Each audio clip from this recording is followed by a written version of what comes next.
Hey guys, what's going on? This is Jared Seaich with Dungeon Crawlers.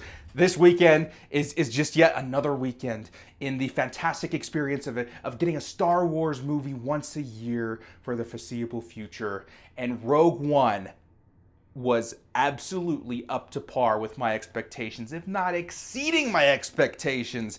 Rogue One takes place just before A New Hope, giving Gareth Edwards a huge task of putting us back into the groove and feel and atmosphere of A New Hope. Not only that, he had to make sure that the accuracies in the film and the characters and the way they looked and all of these different aspects matched, flowing into A New Hope, as well as giving it its own unique story as a standalone film. It did not disappoint. In this video, we're going to dissect Rogue One just a little bit, giving you some of what we spotted, juicy Easter eggs, connections, and tell you what we think it means for future films, and just reminisce about the awesomeness of Rogue One. Save the rebellion! Save the dream!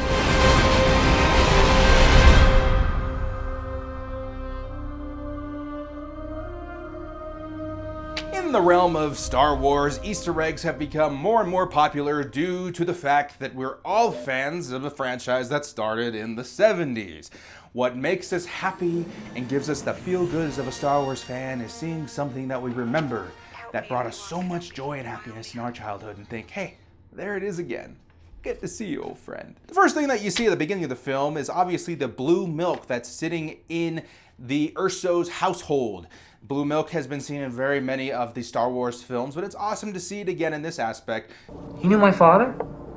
I told you to forget it. The next big character that caught my eye was Saw Gerrera. Earlier this year, I did a video of how awesome and amazing the Clone Wars was. I had just recently seen it for the first time and was blown away. Saw Gerrera takes place in season 5 of Clone Wars, defending his home planet. It's cool to see Saw in this film and in this aspect because I feel that Gareth Edwards understood that he fit the story that was being told in Rogue One. He led the first sort of organized rebellion. He was trained by Ahsoka, Obi-Wan, and Anakin just before taking on the corrupted king that had been paid off by the Separatists. In the film, you see organized attacks on the Empire that look very similar to what had happened in those episodes in the Clone Wars. Really cool to see Gareth do his research and understand how he needs to connect this character and his surrounding characters to his story. It was flawless. Later on, we see Jyn Erso being carried away to another sort of prison facility in what looks like a Republic battle tank. This has, of course, been seen in Revenge of the Sith. It's really cool to see how the Empire recycled resources from the Republic into now the Galactic Empire. Never good to waste anything. Go Green Emperor.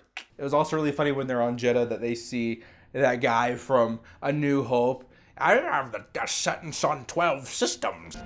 I don't like you either. Of course, a little ways down the film, we see the resurrection of Grand Moff Tarkin. Obviously, Peter Cushing has been dead for quite some time, so it was quite a monumental task to bring Peter Cushing back into the film to reprise his role as Grand Moff Tarkin. At first, you see his reflection on a window and you think, wow, that's Peter Cushing, that's Grand Moff Tarkin, and then he turns around. The CG, as noticeable as it is still quite impressive. I feel like it was necessary for Gareth to put this character back into Rogue One as it needs to flawlessly flow into A New Hope. Continue with the operation. You may fire when ready. What? So while Jyn and Kaysen are looking for Saw, they enter what looks like his war room or his hideout. In that hideout, there's actually a couple of really cool things that I noticed while watching the film. One, you see what looks like to be a Lasat, which we all know and love from Star Wars Rebels, the animated series. In the series is a character called Zeb. Zeb is actually based on an early design of Chewbacca. So the Wookiees would have looked very similar to Zeb and possibly what we saw in this film. As they continue walking through the war room, we see what looks like General Tandon staring them down as they walk by. General Tandon, if you remember, was the, I think, royal security of the Onderon King in the Clone Wars. He defects from the king, seeing as he's corrupted, and helps Saw later on in retaking his planet from the Empire. One really cool thing that made me smile in the middle of the movie is we see a shot of a castle. It almost looks like something out of Lord of the Rings, a lava trail following up to its gates. This is actually Darth Vader's castle. Early concept art by Ralph McQuarrie suggested that Darth Vader had a huge castle that he would reign from, he would heal from, and it's really cool to see it in live action, not only in live action, but taking place on the planet of Mustafar. I read somewhere that it's overlooking the area that Obi-Wan cut off Anakin's arms and legs, and it reminds Darth Vader of his hate and gives him power. Later on in Yavin 4, we see the rebels getting together, getting ready to go fight the Empire and retrieve the plans of the Death Star. While Jyn is leaning up against a ship, we hear, "General Syndulla, please report to the command center." General Syndulla. General Syndulla! You guys know General Syndulla. This could be one of two Syndullas from the Clone Wars / Rebels.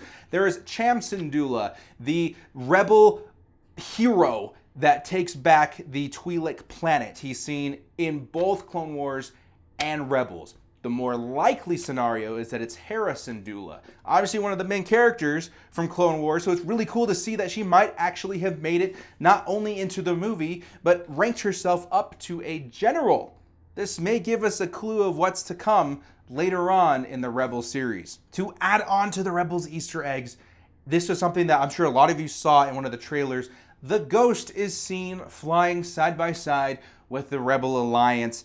Not only do you see it in several shots during that aerial assault, but we also see it parked in Yavin 4 for just a moment right before they're getting ready to take off in that stolen Imperial ship. And to add to the Rebel Easter eggs, we do see Chopper, or a droid of the same class, wheeling his way by later on in the movie. If you want to look for this scene, wait for the radio communication officer to chase down Mon Mothma to tell her about the attack on Scarif. As he's chasing her down, if you look on the left side of the screen, you see Chopper wheeling his way on by, probably to get back in the Ghost in order to go fight in the final assault. One thing that made me smile as well is a couple stormtroopers walking around on Scarif. They talk about how the T-15 is obsolete or out of date, and it really sets up a fun line in The New Hope about them saying, "Oh, did you hear about the new T-16s?" And it's just another fun little nostalgic moment. You seen that new BT-16? Yeah, some other guy was telling me about it. As the rebels are getting ready to go give some backup to Jyn and our heroes on Scarif, we see R2 and 3PO for just a moment. Now this is obviously so the filmmakers can feel like 3PO and R2 have still been in every single Star Wars movie. It's really fun to see those two again. I don't know what all this trouble is about, but I'm sure it must be your fault. Now guys, Rogue One, it had something very special to me personally to me as a Star Wars fan. When I was younger, my favorite thing in the universe of Star Wars was the space battles, the X-Wings, the TIE fighters, even in the Clone Wars. It was just so spectacular to me and threw me back into that childlike wonder to see those sort of scenes. In Rogue One, I'm sorry guys if you disagree with me, but I really think that this space battle is the best out of all of the Star Wars movies. Now don't get that confused with me saying it's the best space battle scene ever. I still think that the assault on the Death Star, the original assault, is the best space battle scene. But as far as space battles go, tactical movements, maneuvers, it really fit what was going on in the story, and it was just absolutely awesome. This leads me into another really exciting thing that I saw in the film, the Hammerhead cruiser for the Republic. So once again, this goes back to Rebels. Princess Leia let the Rebels steal these Hammerhead cruisers to use against the Empire. But it goes even further back than that. Almost all of you on my channel have probably seen at one time or another our Knights of the Old Republic live action fan film. I'm a huge fan of the Knights of the Old Republic games, and that is where the ship design originated. The original ship was more of a cruiser rather than a corvette, but the design is there and it is in live action. It's the very first thing we've seen from the Knights of the Old Republic era brought into the movies. I say this almost every episode, but guys, Disney can't be that blind. They got to see the love for those video games and for those stories, and possibly this might be the first step into bringing it into live action, but we can only hope. To wrap that all in a bow, guys, that scene where the Hammerhead pushes the Star Destroyer into another Star Destroyer into the shield gate. Just one of the coolest, most creative things that I've seen in any space battle, guys. Thumbs up, bravo Gareth, that was a ballsy very successful move there. During the space battle, we see resurrected pilots that we haven't seen since the 70s and 80s. We see Gold Squadron, Red Squadron, Blue Squadron, which I think is new. What's really interesting about these scenes is obviously there has been some CGI use over the film to resurrect older actors. In this case, however, it seemed like they used archived footage from A New Hope to insert into these scenes in order to better envelop us into that 70s feel, like these people are really here. Not only that, in one of these scenes, Red 5 goes down, opening up a door and a slot for Luke Skywalker later to take that call sign that has become so famous. Red 11 standing by. Red 5 standing by. Towards the end of the movie, guys, oh my God. Every single one of you is going to agree with me. That Darth Vader scene is something we've been waiting to see forever. When the prequels came out, I was hoping to see some sort of Vader action in that aspect in Revenge of the Sith, if not Attack of the Clones, and it never happened. However, Rogue One, our savior, has come and provided us with a genuine, authentic Darth Vader badassness going ham on Rebel scene. It was absolutely spectacular, even if you hated the rest of the movie. That scene alone was worth the ticket price. And to close the film, the most seamless and perfectly constructed crossover I have ever seen. The Rebels, in a dire situation, just barely getting it away from the grips of Vader, get the plans to the Death Star in the hands of Princess Leia. She turns around, we see Carrie Fisher's face, she delivers a line, "It's hope," and they blast off into hyperspace. I teared the crap up. It was beautiful. The film in itself was tragic in its own way. It was sad that every single character met their unfortunate end. But in order to tell the story that Gareth was telling, it was necessary for these characters to die.